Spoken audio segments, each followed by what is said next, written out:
आज का हमारा विषय है लिंग, जिसे हम अंग्रेज़ी भाषा में जेंडर कहते हैं।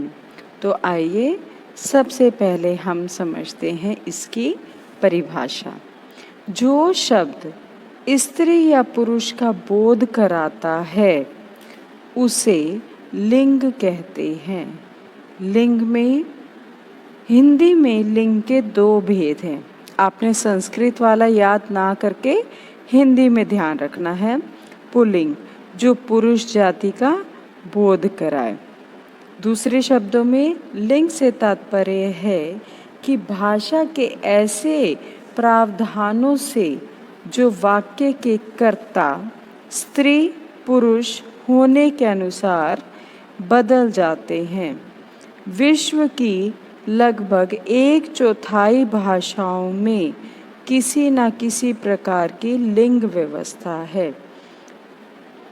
तो उदाहरण देखिए आप, लड़का जा रहा है, लड़की जा रही है। तो आपने देखा लड़का और इसका लिंग परिवर्तित किया तो लड़की। दोनों के लिंग के अनुसार ही क्रिया भी परिवर्तित हो गई। आगे देखिए, मोहन पढ़ता है। पढ़ता का रूप पुल्लिंग है, इसका स्त्रीलिंग रूप बनेगा पढ़ती है।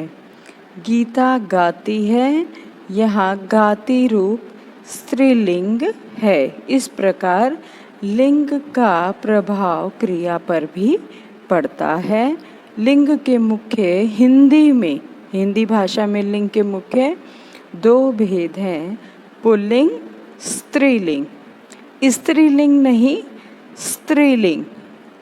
ध्यान रखें, उच्चारण आपका शुद्ध होना चाहिए। अब हम पुल्लिंग किसे कहते हैं ये समझेंगे। तो सबसे पहले देखो अब इनकी, जिन शब्दों का प्रयोग पुरुष के रूप में होता है उन्हें पुल्लिंग कहते हैं।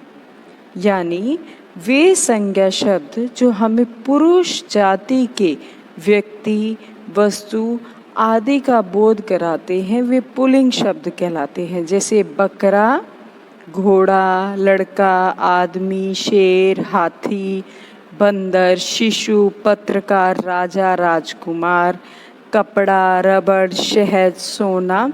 यानी यहाँ वस्तु भी हो सकती है और व्यक्ति भी हो सकता है। इसके अतिरिक्त आप देखिए, उदाहरण देखिए, मानव, हाथी, शेर, चूहा, डंडा। पुल्लिंग में हमेशा आपको यही ध्यान रखना है कि यह पुरुष जाति, चाहे वो व्यक्ति के रूप में आए चाहे वस्तु के रूप में, उस पर आधारित होता है। तो अभी आपने पुल्लिंग को अच्छे से समझा है। अब हम आगे बढ़ेंगे स्त्रीलिंग। स्त्रीलिंग में नारी, सीता, शेरनी इस प्रकार के वस्तु या व्यक्ति के रूप आते हैं। जैसे दादा का स्त्रीलिंग क्या होगा? दादी, मामा, मामी, पिता, माता। तो अब परिभाषा देखिए, जिन शब्दों का प्रयोग स्त्री जाति के रूप में होता है, यानी जो स्त्री जाति का बोध कराए, वे शब्द क्या कहलाते हैं? स्त्रीलिंग। उदाहरण से समझेंगे, लड़की, लड़की किसका है स्त्रीलिंग? लड़का का। स्त्री पुरुष का। तो इस प्रकार अभी आपने हम सीखा कि लिंग क्या है। शब्द के जिस रूप से उसके पुरुष या स्त्री होने का बोध हो वह लिंग कहलाता है। अंग्रेज़ी भाषा में हम इसे जेंडर कहते हैं। लिंग के दो भेद हैं, पुल्लिंग स्त्रीलिंग। हिंदी भाषा में प्रत्येक संज्ञा या सर्वनाम शब्द के दो भेद होते हैं, पुल्लिंग स्त्रीलिंग।